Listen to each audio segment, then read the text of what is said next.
Alright, it's confession time. I have a lot of comics in my collection that I haven't read. It's heresy, I know, but hear me out. While my first two comic collections are long gone, my third has never been healthier. These days, I have comics I didn't know existed as a kid, or was too single-minded to care about as a teen. I've completed runs that were outside of my finances as a young man, or replaced books that I loved and then lost as a child. At this point, I have more comic books than the time to read them. But trust me, I'm not complaining. Every day, the reader copies that I love seem to grow more expensive and harder to find, so having a stockpile of entertainment on hand can only benefit me. It's great to be able to thumb through my boxes and pull out a set of comics I've never even opened before. It's as close as I get to that childhood thrill of discovery, and no matter what the quality of the book in question, I always find it a worthwhile experience. Which brings us to 1972's Beware the Claws of the Cat. In the early 1970s, the Western world would bear witness to tremendous social and economic change. In a comparatively short span of time, both the equal rights movement and feminism would change how people as a whole moved forward, and Marvel was eager to reflect these trends in their latest batch of comics. Marvel mainstay Stan Lee and his new editor-in-chief Roy Thomas set about currying favor with potential young female readers by creating a trio of comics featuring the new liberated woman of the 1970s. Lee and Thomas didn't go far, relying on tried-and-true comic tropes like jungle action, romance, and Marvel's most consistent workhorse, the superhero. This new heroine would go by the relatively uninspired moniker, the Cat, and with that decided, Lee and Thomas set about finding a writer for their new title. They settled on Linda Fight, former Marvel secretary and wife of then Incredible Hulk artist Herb Trimpe. From the beginning, it seems Fight was hamstrung. In spite of her boss's encouragement to put her own stamp on the book, editorial tinkering and sabotage by the artist quickly led to the assignment losing its luster. The Cat only ran for 4 issues, struggling the entire way. A constantly shifting art team didn't help. Although intended to be longtime bullpen creator Marie Severan's comic, The Cat also saw work from Wally Wood, Jim Mooney, Bill Everett, and Jim Starlin. And that's not counting the John Romita covers. For all of that talent, the title simply couldn't get off the ground. In reading the book's 4-issue run, it becomes very clear why. The conflict is evident from the beginning. While comics of this era were far from shy when it came to exploring social issues, some issues translated to the medium better than others. In this instance, transplanting feminist DNA into a mainstream 1970s Marvel comic created a beast neither fish nor fowl, an uneasy hybrid that proved to be a hard sell. Unless your creator is both well-versed in the topic they are metaphorically exploring and sophisticated enough to introduce such heady content without compromising the quality of the narrative, they should instead focus on crafting a clear and coherent story with a beginning, middle, and end, and worry about the social commentary later. Sadly, clear and coherent aren't words one would use to describe this book. Issue 1's setup, that of an agoraphobic rich dude attempting to create an army of superpowered yet subservient females to run his health resorts, sounds more like Austin Powers than Marvel Comics. That our heroine's origin is inexorably tied to this nonsense will be a weight that she will be unable to shake. Which is too bad, because when it gets right down to it, the Cat could have been a decent character.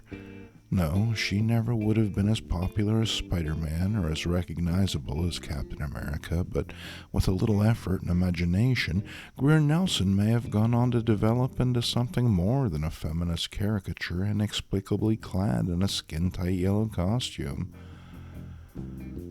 Things only get weirder after the first issue. The feminist rhetoric dies down a bit by 2. Greer is given a more traditional villain to fight in the form of Daredevil hand-me-down the Owl. The owl is using a device to strip knowledge from people's minds. This results in Greer's mentor being reduced to a smirking vegetable by issue's end. Was this a veiled commentary on the part of Fight, already well aware of how much she'd been forced to compromise on her tale?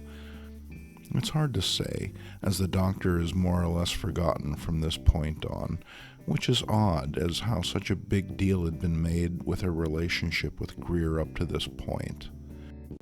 Next up, Issue 3 and the enigmatically titled From Far Beneath the Mirror of the Moon. Because comics pay by the word, I guess?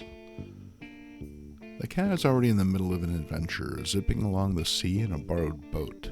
It blows up, and she ends up in the water, which I'm surprised someone didn't make a bigger deal about. My cat would slip me up a treat if I took her within 20 feet of a bath. At any rate, the art in this issue is especially nice. At the time, Bill Everett was doing some work at Marvel, and his finished inks over Patty Greer's layouts give the book a lovely, polished look. Stan Goldberg's colors really complement the art, making this issue a pleasure to behold. Enjoy it now, folks. Issue 3, oddly enough, is the high point of the whole series, not because there's any payoff or resolve to dangling story elements, but because it's just so dang weird. But with a character like Commander Kraken, you should expect weird. Why he's the villain in a comic about a cat-themed character with no link whatsoever to the sea is beyond me, but I sure am glad he showed up. Turns out he didn't die the last time the Submariner kicked his ass, and now he's back for revenge? I'm not quite sure, but hey, he still has the clearest motivation of anyone in this run by far, so metaphorically, I'm on board. In the end, it turns out that the helmeted protagonists are aliens, although it's such an out-of-left-field reveal that its only real impact is, ew, that guy's ear is hairy. Issue 4 is the abrupt turnaround. From the glittering blue oceanic weirdness of the previous issue to the turgid brown of the Union stockyards. Yes, Greer and an old friend have decided that this is as fine a place as any to catch up on old times. The stockyards. Unsurprisingly, instead of a groovy vegan man-bun sporting hipster, the place is populated by a bovine-based supervillain, and mayhem commences. And while that might sound like fun, I can tell you that it's not. The book panders hard to its perceived core, creating an atypically chauvinistic villain to make the underdeveloped female lead look strong. Instead of giving the cat any depth or resonance in this issue, someone decided it was just easier to make the villain so reprehensible that the use of extreme physical violence was not only justified, but satisfying. Jim Starlin's artwork here is quite unappealing. There's a rushed, almost disinterested quality that, combined with the overall brown color tones of the book, make it a muddy, joyless slog. The only real positive is that it suddenly ends. Not with any positive affirmation or good vibes, but with the excuse that the creators ran out of time, and a suggestion that we might enjoy Linda's first script for Marvel, some forgettable X-Men backup feature. It's an unsatisfactory ending to a book that never managed to discover its own identity. Maybe it never had a chance. Linda Fight was Marvel's first female writer, and she didn't have an easy time of it. Collaborator Wally Wood turned in his inked pages with the title character nude, so he clearly was less than invested in the character's core feminine concept. That said, he was gone by issue 3, and things seemed to be changing. Without editorial interference and a few more issues, Beware the Claws of the Cat might have developed into something other than dollar bin fodder. In spite of the original intent, the book never manages to rise above the level of a curiosity, which is a shame. Not long after, a scrappy little dude would pop up wearing a very similar yellow and blue costume and pop his claws to much greater success. But that's another story. For the Old Guys Who Like Old Comics Network, I'm Jason Mink. Thanks for watching.